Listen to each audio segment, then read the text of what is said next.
Question number one: what kind of animal is a cobra? It's a snake.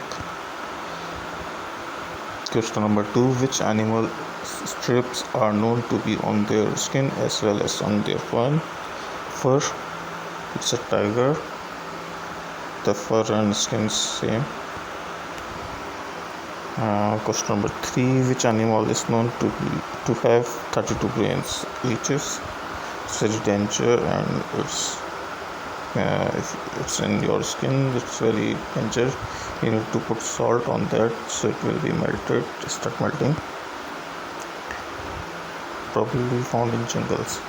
Question number four: which bird is known to have waterproof feathers? Duck. Also in picture, she have waterproof feathers.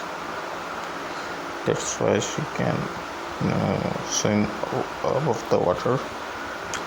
Question number five and the final question: which common farm animals is known to be colorblind? Cow. She can see red color and few more only.